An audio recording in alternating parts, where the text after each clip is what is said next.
Good evening. I see all my friends here. I'm very excited. I don't have a coin in my hand, but I'll pretend I do. You probably heard or read that the Bloomberg decided it would introduce a Bitcoin index to its dashboard. That's big news in the media. It tells us that the world markets are asking Bloomberg, sometimes Bloomberg responds to demand, as Mr. Shaul and I were discussing, are asking Bloomberg to talk about the Bitcoin and also about the US dollar. So we are glad, I'm Amity Schleys,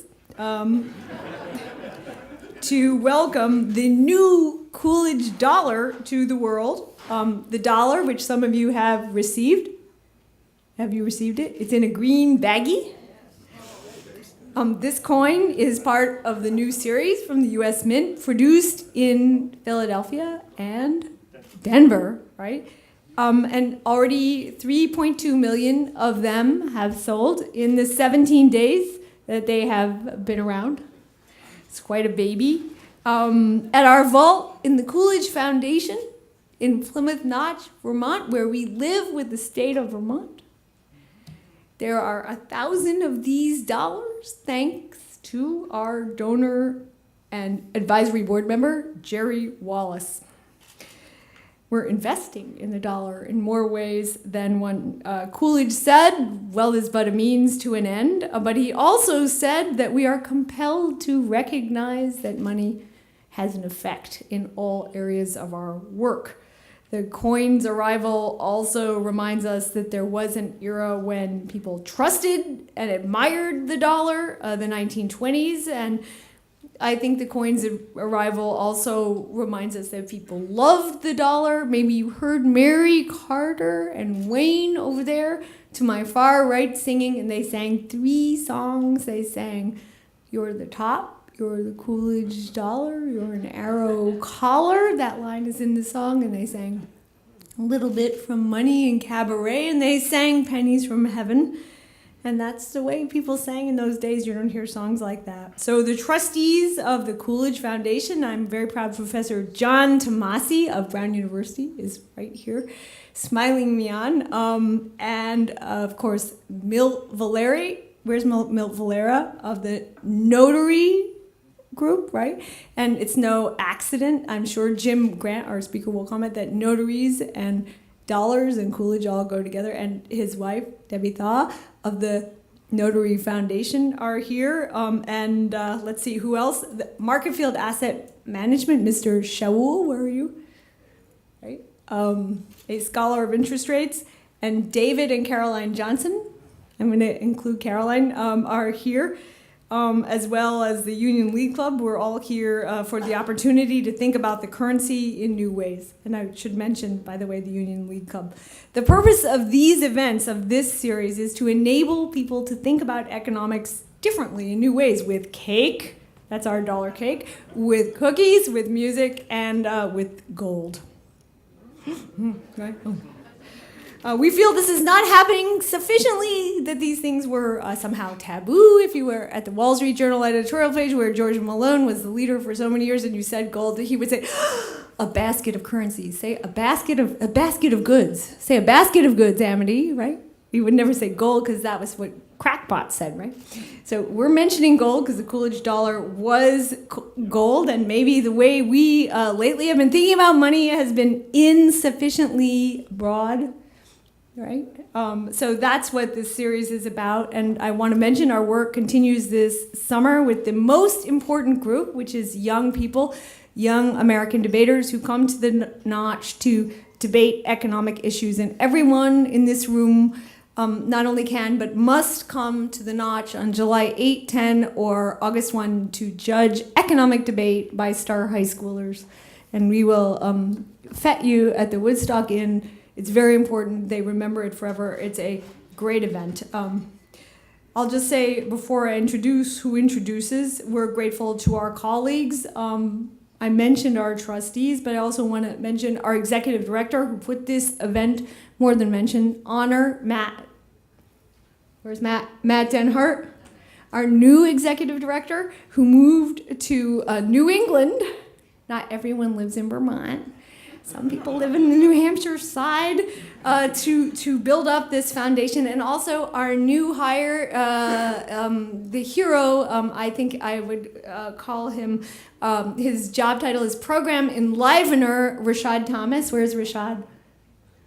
Please meet Rashad, who will be our program writer and enlivener, and whose spoken edition of the Coolidge autobiography will be an iTunes podcast shortly.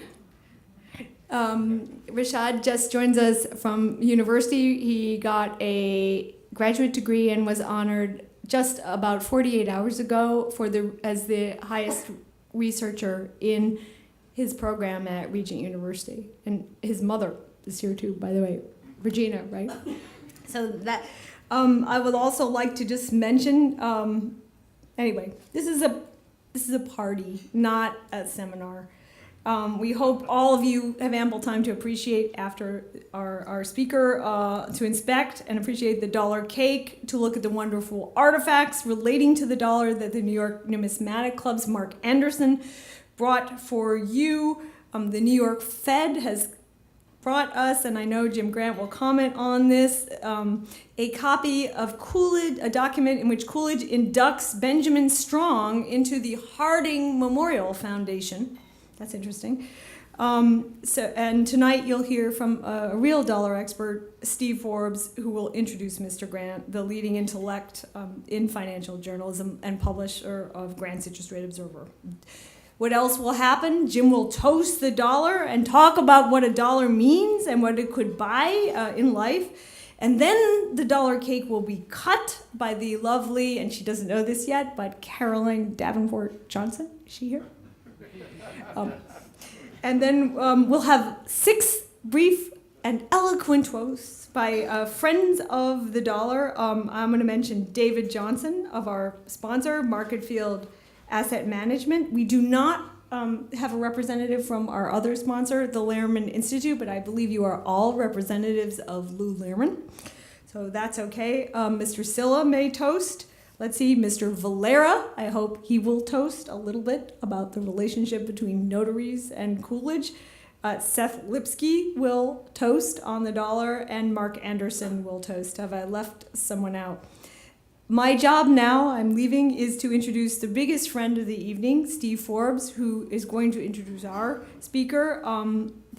I know that news consumers generally think the way news works, it's all an accident, and some people write about gold or harder money and monetary, and Europe, and some people don't. It's not an accident, and for many years, I won't say all the rest about Steve, I will just say for many, many years, the only place where currency was covered consistently, the only magazine was in Forbes, and that is because of Mr. Forbes.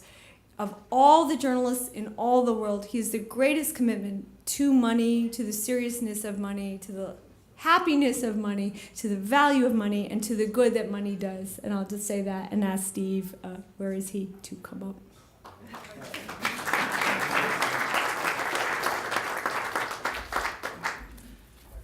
Well, thank you, Amity.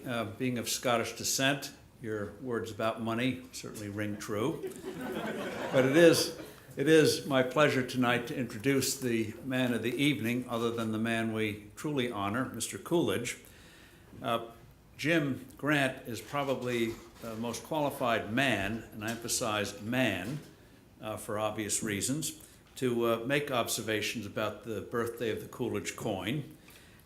Jim, I emphasize man because we know who the woman is who knows more about Coolidge than perhaps Coolidge himself did. But Jim is a most remarkable person, as Amity indicated.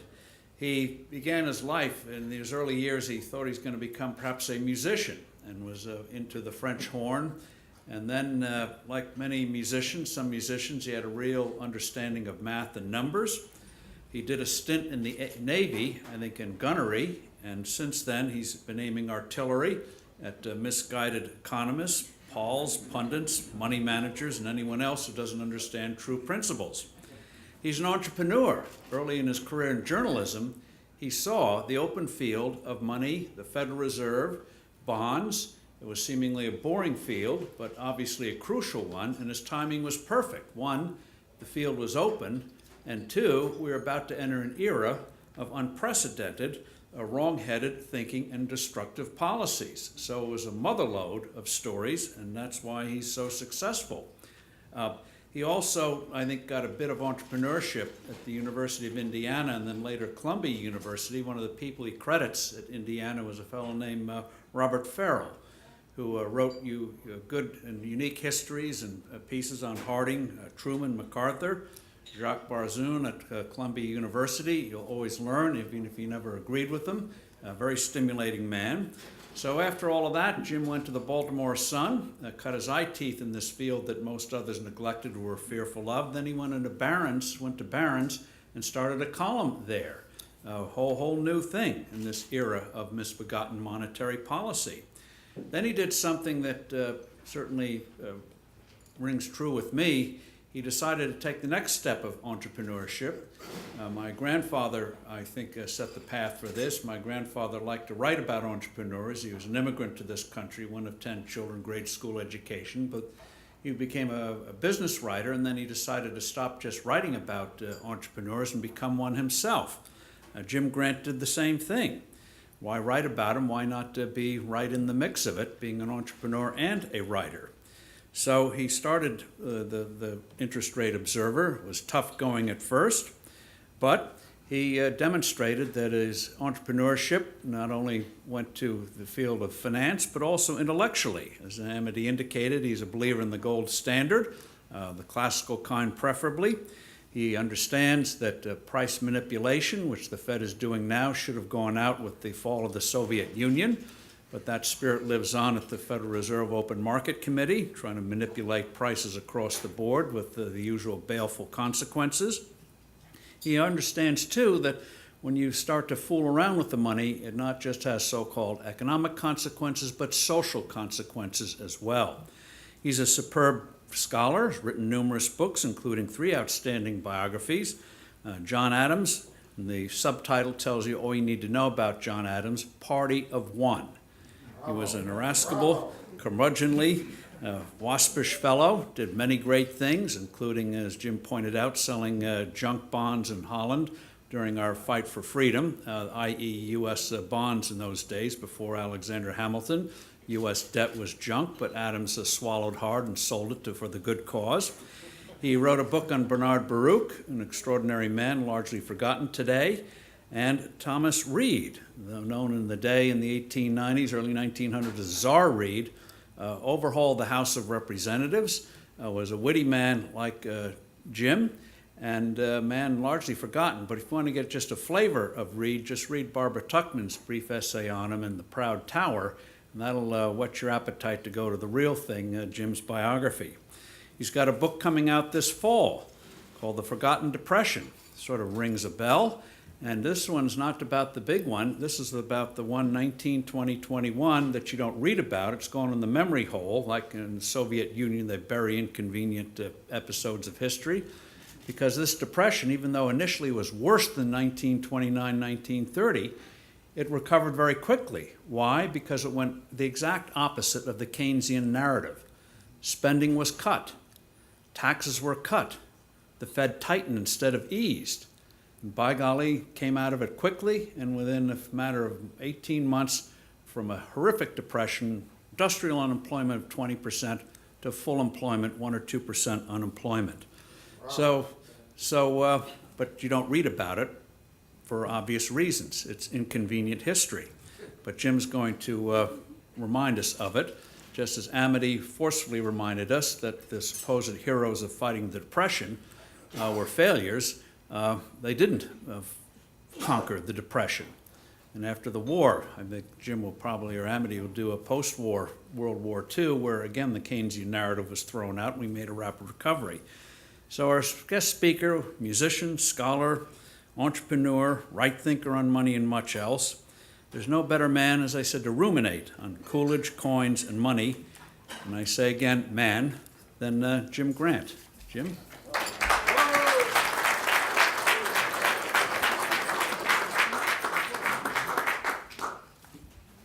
Well, I thank you, Steve, and I thank you, Amity, and I thank you, President Coolidge, and I knew you were right here.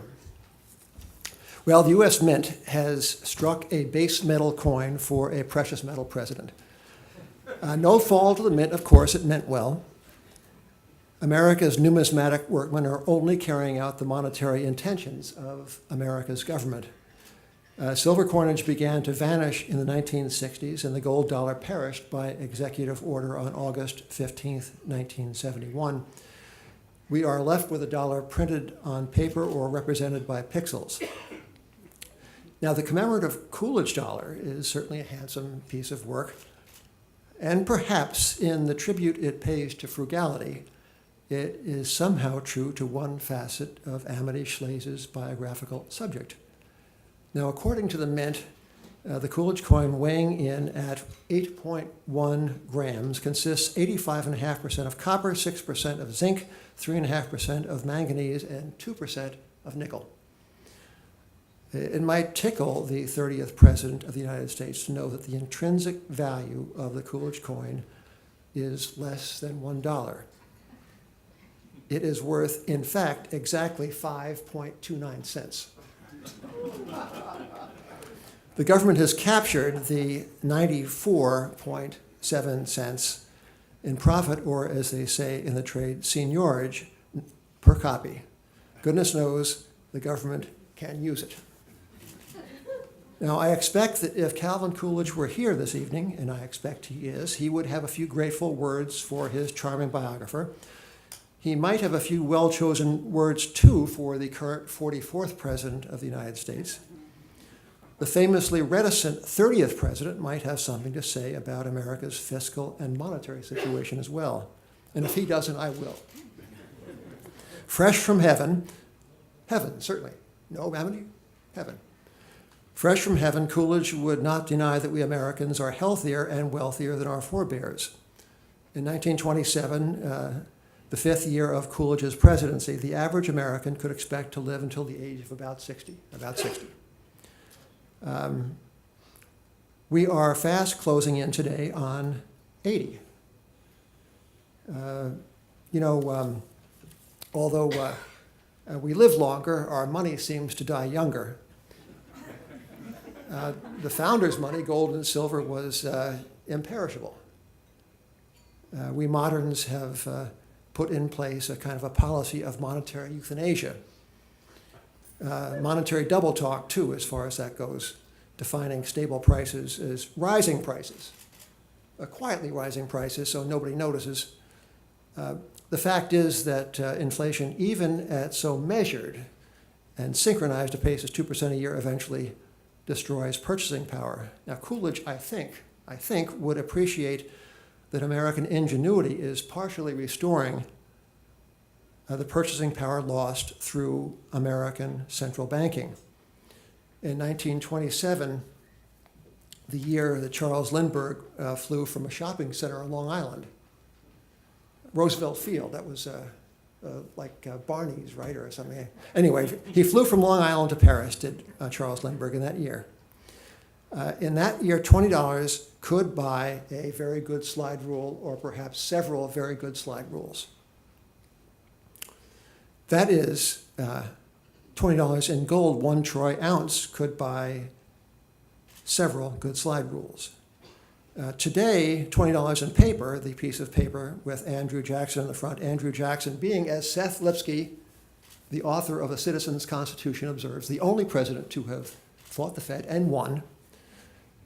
Today's Andrew Jackson can still buy a vintage slide rule. As for 1 ounce of gold, the definition of $20 in Coolidge's time, it could buy a great deal more. Only 1/3 or maybe 1/4 of Coolidge's $20 gold piece, like this, will buy a smartphone. And what an improvement it is over the humble slipstick. One's iPhone or a Samsung Galaxy affords access to the entire canon of human knowledge and of misinformation, disinformation, and pornography too. You get it all for the same low price. By the way, do you know where the term sound money comes from? Excellent. Silence is golden. I will demonstrate. $20. Then, 1,300 and something. Where's Mitch Patino? I got the right price, right? 1,300 and so, okay. $1,300. Now, here is what sound money sounds like. Now, I need one honest person. Let's see. Is Flora Schlaze on the premises? Yeah, Flora. Oh, Flora Lipsky. Flora Schlaze Lipsky. Yeah, sure. Flora, will you kindly show this around anybody who cares to see, and I'll take this back later. Yeah. If you really want. Just to be sure. I'm a black belt, so. Well, perhaps Coolidge would take the opportunity of contrasting the slide rule and the computer to make a timely observation on the nature of progress. In science and technology, progress is cumulative. We stand on the shoulders of giants. In finance and politics, progress is cyclical. We repeat, not always learning from the mistakes of our ancestors.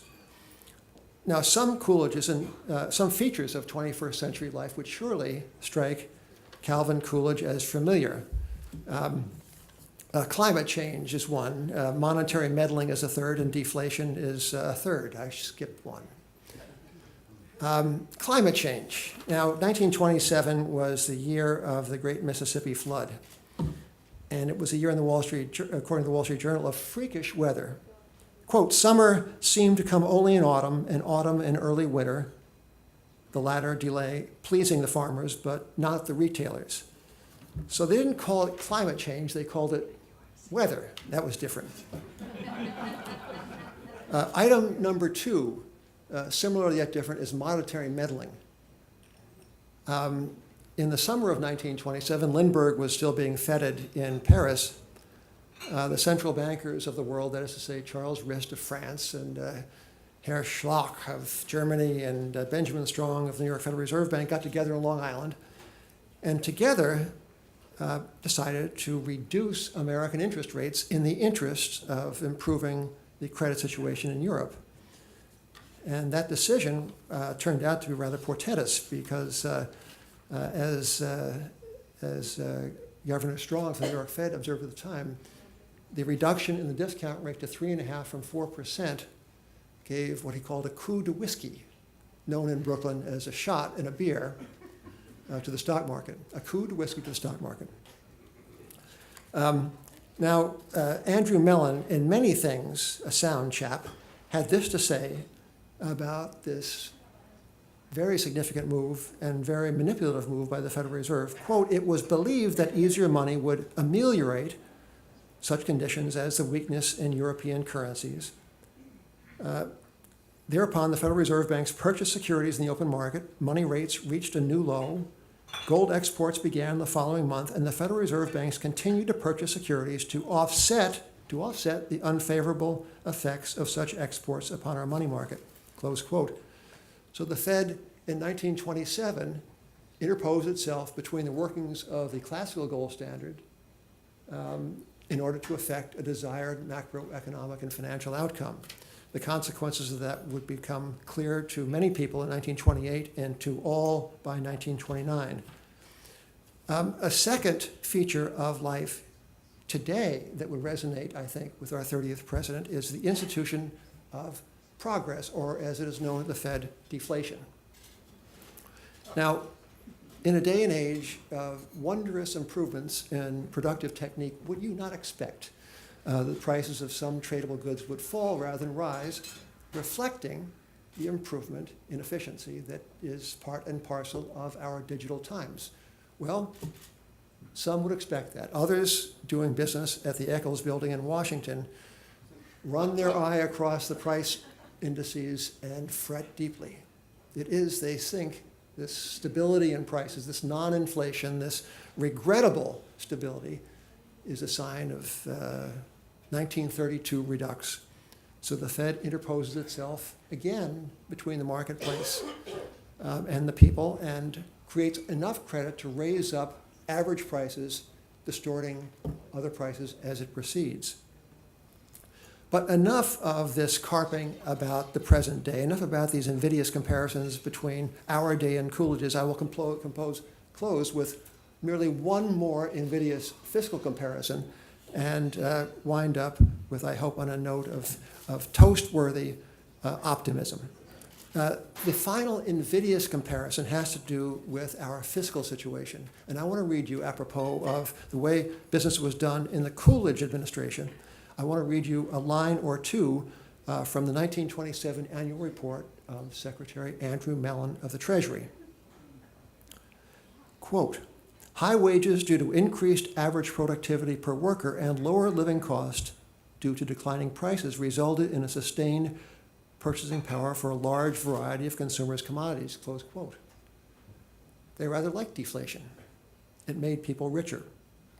Final quotation from Secretary Mellon, quote, "The Treasury Department has always contended that in the long run, the taxation of income at moderate rates would be more productive than at very high rates.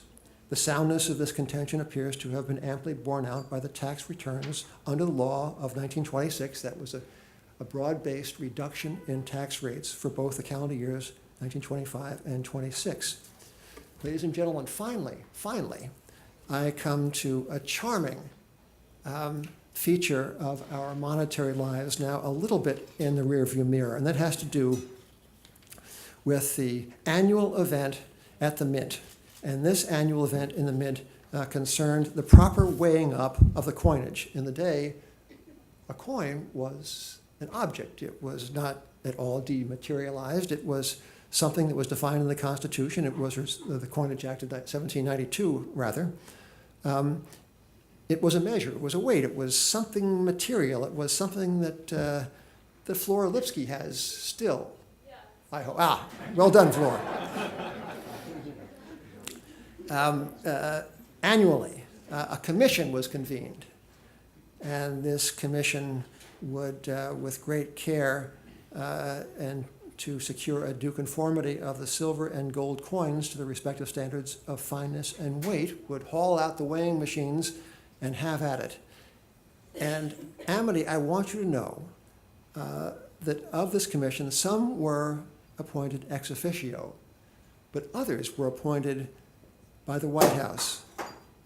And you know that President Coolidge's appointees to the commission received no compensation.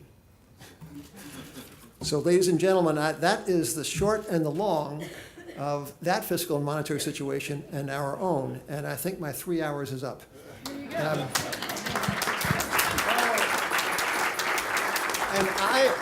I have been promised a drink with which to toast. All I have is a piece of gold, so I think I'll swallow this. Anyway, to Calvin Coolidge, to Amity Schlaze, to the Coolidge Commission and organization, and to the dollar, long may it prosper.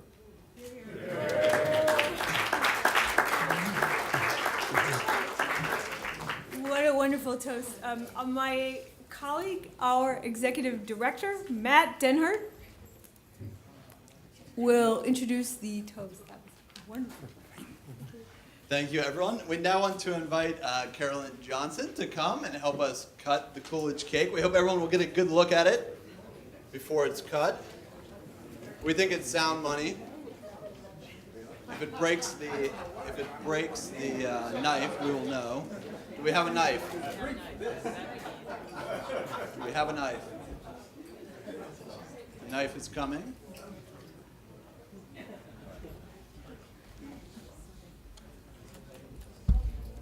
While we're waiting for a knife, make sure you get a good look.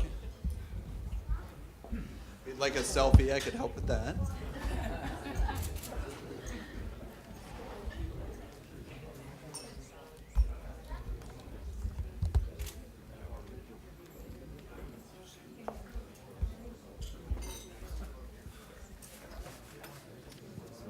Also, while we're waiting, why don't we start with the toast? Is Dick Silla here? Where's Professor Silla? Here he is. Professor Silla, Professor of Economics at NYU Stern. He is going to give us our first toast. I am like Jim Grant. I'm having a liquidity crisis. I don't have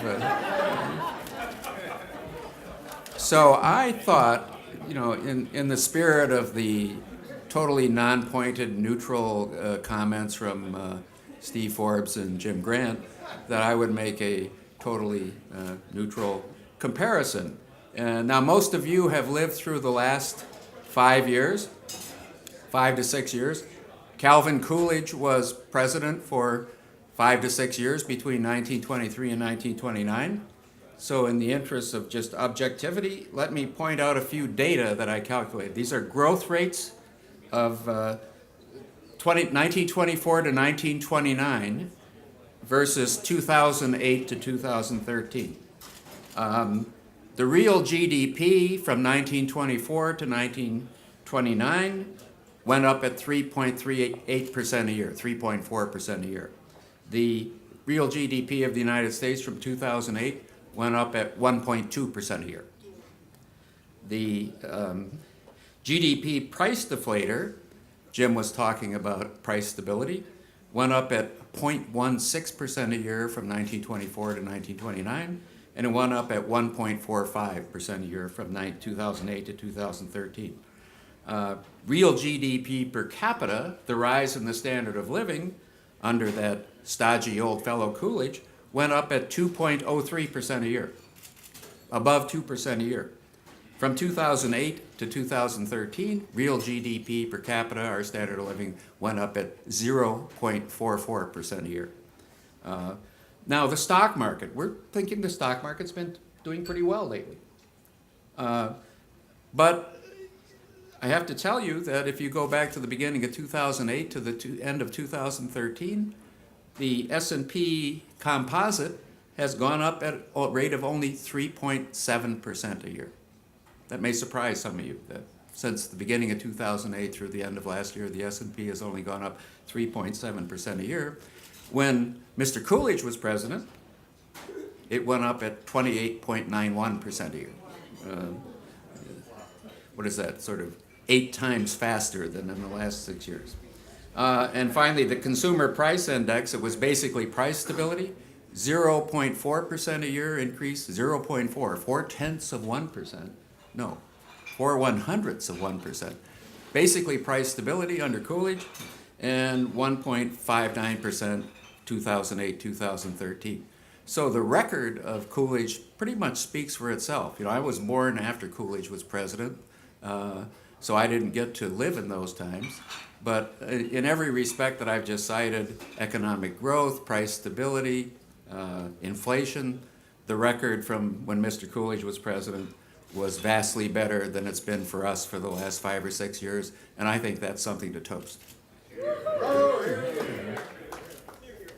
Wonderful. Thank you, Professor. And we now have our sword to cut the cake. And Carolyn, you might have to, we think it's a sound cake, sound money. You might have to push hard. There we go. Straight from the center. Do it this way. Okay. How many are we? We're many. And so perhaps we have someone from the club who is a trained cutter. Yeah, we'll bring in the professional, and he will help us cut. We hope everyone will come and get some cake. Also, toasters, I want to point out, I want to see any more empty glasses. So please, if you're toasting, make sure you make your way to the bar. Everyone else, please do so as well. We have a number of toasts. Please make sure you have cake. And why don't we go to our next toast? David Johnson, Market Field Asset Management, will now give his own toast to the dollar. And I see he has plenty of Prosecco. Yeah, I didn't want to come up here dry. My partners and I are really happy to support the Coolidge Memorial Foundation and the upcoming lecture series and all the great things that they're doing. We believe that it's important to have a strong voice in the public discourse, certainly to promote the character traits that Coolidge possessed and Amity so well described and so eloquently described in her book: determination, persistence, honoring commitments, courage. But equally vital is the need to support organizations that keep before us the principles of classic liberalism: freedom and economic growth through the means of private property, the market economy, and minimizing the power of the state and state-backed institutions. I'm reminded of Milton Friedman's words from his 1982 preface to his great book, Capitalism and Freedom, which originally was published in '62, a very different era from when his preface in '82 was published. Friedman addresses the question as to why it's so essential to have clear, strong voices advocating these issues. He says, "What then is the role of books such as this? Twofold, in my opinion. First, to provide the subject matter for what he calls bull sessions. As we wrote in the preface to Free to Choose, the only person who can truly persuade you is yourself. You must turn the issues over in your mind at leisure, consider the many arguments, let them simmer, and after a long time, turn your preferences into convictions. Second, and more basic," he continues, "to keep options open until circumstances make change necessary. There is enormous inertia, a tyranny of the status quo, in private and especially governmental arrangements. Only a crisis, actual or perceived, produces real change. When that crisis occurs, the actions that are taken depend on the ideas that are, I love this term, lying around. That, I believe, is our basic function, to develop alternatives to existing policies, keep them alive and available until the politically impossible becomes the politically inevitable. So I'd like to propose a toast to the Coolidge Memorial Foundation for doing its part to keep these great ideas lying around."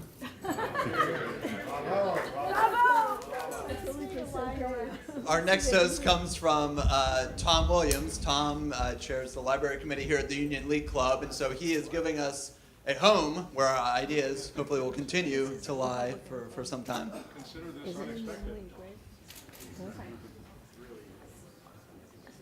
Oh, fortunately somebody left their notes here, so.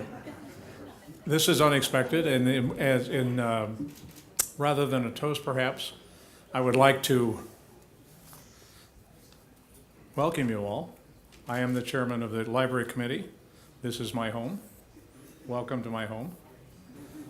Amity thrilled a standing room only audience in January discussing her book. And I learned that same night that she's married, everybody else knows this, but I did not, that she's married to Seth Lipsky, and Seth and I were in Vietnam together. And I have not seen him before tonight since sometime in 1970. In Saigon. Good Lord. Now known as Ho Chi Minh City. Good Lord. Signaling the success we had as a country. I came across some comments from Channing Harris Cox, who was a lieutenant governor in Massachusetts to then Governor Coolidge, and succeeded Governor Coolidge as the governor in Massachusetts. This quote, or these comments are from 1933. I was not able to track down exactly where they came from, but he describes that we need a national tribute attesting to the majestic simplicity, the greatness which comes from plain living and honest endeavor. May it depict to generations now born the rugged strength, the downright honesty, the high purpose, and the intellectual and moral power of Calvin Coolidge. Calvin Coolidge, American. I would toast, though I also left, I have a liquidity crisis. It seems to be catching this evening, actually. I would toast to our desire to find a few good men and women who could be so described to lead our country forward.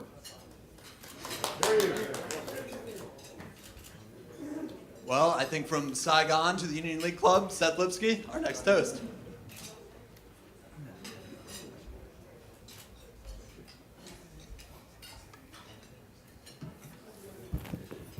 Well, thank you. Nice to be here to join in these festivities. What value I can add, I hope, is to give you a little glimpse of what I've learned around the family dinner table with Amity. You know, Amity left either upper middle management or lower top management at the Bush Foundation, a $500 million foundation, to become chairman of the Coolidge Foundation, a $1 million foundation. And I think it's one of the most glorious things I've ever seen. When she left the Bush Foundation, she wanted to take two things. Three things actually. One thing, she wanted this guy, Matt Denhart, who's this genius of an economist and person and executive. And she wanted her trusty aide-de-camp, Rebecca Sears. And I understood all that. I got that. But the other thing she wanted was the debate program. I didn't quite get that. I thought she might want, say, the gold standard or some other feature of Coolidge ideology. And then she insisted I make a toast here, which I'm happy to do, but what to say? So I went on the computer and I typed Coolidge gold standard. And here's what I found.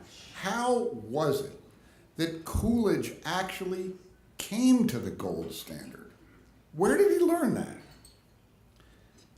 Here's what he wrote.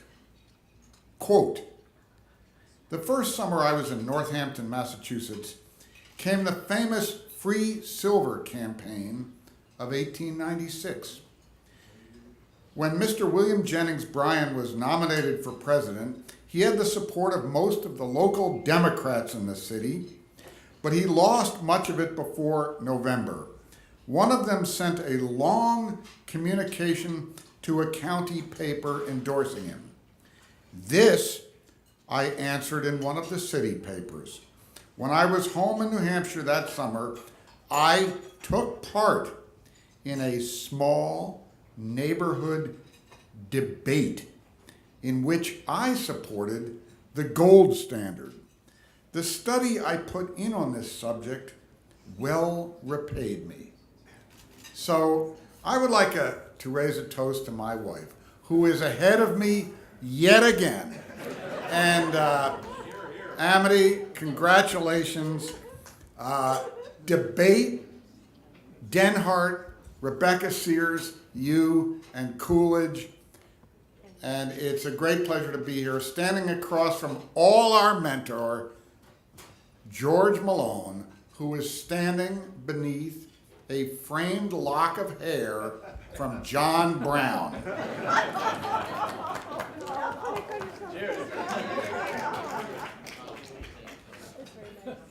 Now, someone else who has believed in the Coolidge Foundation for a long time is our trustee, Milt Valera. Milt leads the National Notary Association.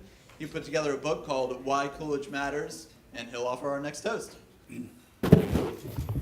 Many of you have asked me tonight and at other times, what's your connection? Why are you here? Well, on August 3rd, 1923, 2:47 in the morning, Calvin Coolidge was sworn into office to become the President of the United States by a notary public. His father was a notary public. We are learning that Calvin Coolidge himself was a notary public. But let me tell you, all of that is but a footnote to why I am involved, why the National Notary Association is involved.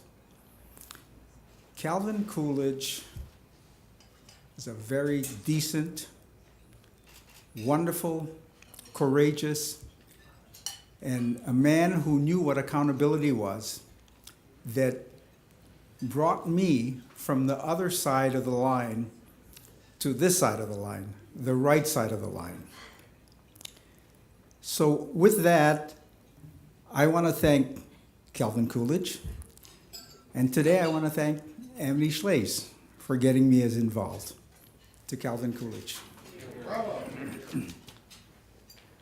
Wonderful. And we have one final toast. I'm not sure if everyone noticed when they came in, there's a wonderful display of 1920s coins and currencies.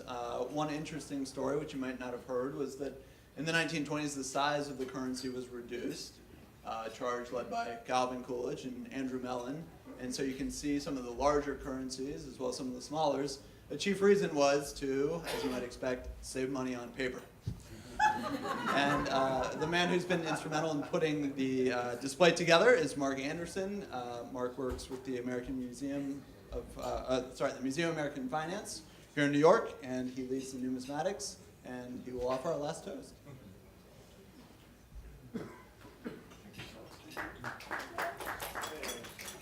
Before I get started, I'd just like to point out that I invested in a little bit of liquidity earlier. I have husbanded it carefully, and as a result, I still have some, and I will therefore not need to borrow any. I'd also like to point out Mitch Patino. The currency in those cases out there is mine. The Coolidge-related memorabilia is John Herzog's, who's a member of the Union League Club, but not here tonight. And the coins are very graciously provided by Mitch, who began putting a superb group of them together, I think he told me 30 years ago. So I do want to thank him. I'm a collector, as I guess is patently obvious. And I feel lucky to have been asked by the Calvin Coolidge Foundation to help you out here this evening with a few numismatic items. Yes, the star of the show is the presidential dollar coin, but there's another star of the show coming in a while, and I'll try to make my toast put those two elements together. We're not all numismatists here, although I'm surprised that there's more than a few in the group as I've been going around this evening, but we're all bound by a common interest in history. A friend of mine, also a collector, has commented that collectible objects are not imbued with intrinsic value, but they are only important as the props with which we tell the stories of history. Tonight, history is focused on a bracket of time that we define by the early morning, as Mr. Valera pointed out, the early morning of August 3rd, 1923, Coolidge's emergency swearing in by candlelight as the 30th U.S. president, until March 4th, 1929, when he handed stewardship of this country over to his successor, Herbert Hoover. It would be ironic to go on at length about a man who was famous for cherishing economy of word, but it would be unfair not to say a few things. He was a small-town Vermont boy who never forgot those roots and returned to New England in retirement. He was a largely self-educated lawyer whose early community involvement, at least that's what we call it today, led to politics and Massachusetts governorship without evidence of grasping thirst for power, but rather decency and service. He was a man who became a national persona in the moment when he made the public safety of citizens paramount. He was a man who became president by candlelight in his boyhood home, while home for a visit, and then went back to bed to finish his night's rest and began finishing Warren Harding's term the next morning. After election in his own right in 1924 and installation in 1925, this was a man who continued to demonstrate common sense and an ability to work with the opposition. I wrote all of this in bold, but some of it should be double bold. A quiet and industrious and level-headed man, during the far from level-headed Roaring 20th, his reputation for reticence belies the fact that he gave more speeches than any of his 29 predecessors. He was the first president to attend the now famous Gridiron Dinner. He was the last president who wrote the vast majority of his own speeches.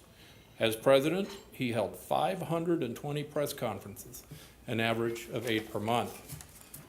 He also had a good partner in Grace Coolidge. Just as we celebrate the release of the Calvin Coolidge dollar in coming months, and I think this will make Mr. Grant happy, in coming months we will see the release of the Grace Coolidge commemorative gold coin. Joel Iskowitz, the designer of the coin, could not be here tonight, but has asked me to stipulate his sincere regrets that he cannot be present to share this wonderful evening with the members and guests of the Coolidge Foundation and splendid venue of the Union League Club of New York. He has asked that I propose a toast on his behalf. You're getting two for the price of one. On his behalf, and while his focus is understandably on his most recent subject, the reflected light gives us additional texture on our principal subject tonight. It is impressive that the aptly named Grace, who as a fiercely independent young lady of New England disobeyed her mother's wishes to turn down, in other words, her mother wished that she would turn down, a proposal of marriage from a certain taciturn young attorney, one John Calvin Coolidge. Ironically, said lawyer would later write what are arguably the first words ever written by a U.S. president about the role of a first lady, and I quote, "The public little understands the very exacting duties that she must perform and the restrictive life that she must lead." Such praise seems almost effusive from a notoriously terse chief executive, but underscores the respect, admiration, and affection that we all hold for a naturally shy and pragmatic soul who evolved into a socially, politically, and substantive force in her White House years. Despite a, by today's standards, stiff public posture, she robustly and optimistically approached social and public works projects, from her lifelong advocacy for the disabled to her work with the Red Cross and the Girl Scouts. In the more liberal jazz age, she even became a role model for young women, epitomizing the fashion and independence of the modern female. She spoke with a clear, strong, and empathetic voice, enabling those without a voice to hear and speak, all with the erudition of the elocutionist that she was. To these remarkable and worthy members of our heritage, our history, I'd like to raise a glass to the both of them and the fashions in which we commemorate their memories. Thank you. Bravo.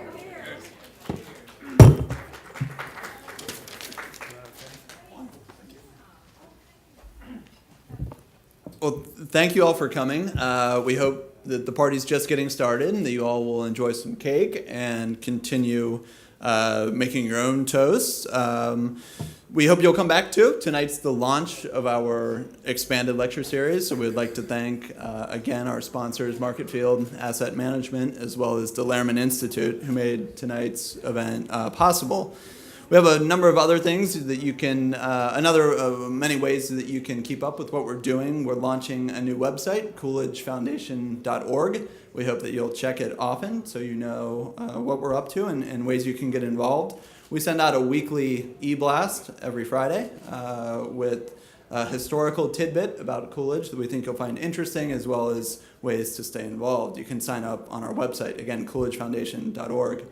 Seth Lipsky toasted to our debate program, as he mentioned, a main way that Calvin Coolidge himself came to know the gold standard. We would say as well, a way he became a leader of our country. He found himself really through debate, and so we support high school debate. This summer, we'll have debaters coming to us at Plymouth Notch, Vermont on July 8th, July 10th, and August 1st. The great thing about debate is that it requires a lot of judges, and we find that many of people like you are wonderful judges. Even if you've never judged before, we'll train you, and many of the students stay in touch with the judges who become mentors. So it's a great program. We hope you might be able to come and help us this summer. On July 4th, Coolidge's birthday, the only president born on Independence Day, we'll celebrate. We'll have a group reading of the entire Coolidge autobiography, and you can sign up to help us read. It's not that long, but it is longer than a few words, and so we'll need some help with that. You can sign up to judge or to help us read when you leave. We hope you also grab a folder with a little more information. Finally, you can also become a member in our foundation, and there's information about that as well in the folders. So thanks again to Marketfield, to Lehrman Institute, Steve Forbes, thank you, Jim Grant, Union League Club, thank you, wonderful hosts, to all of our toasters. I'd also like to say a special thanks to our National Advisory Board member, Jerry Wallace, whose idea for this entire event came from him. He's not here today, as well as David Petruzza, who was instrumental in, here's David, in helping us form this event. I'd like to thank also Rosemary Lazenby from the New York Fed, who provided some artifacts, and so many others. Capital HQ, where's Alexandra? She's working hard, but Alexandra Priade, Eddie Pugsley, Connor Allwell, and everyone at Capitol HQ. And thank you all for coming. Again, please get some cake, continue the party, and cheers to the Coolidge dollar. Thank you.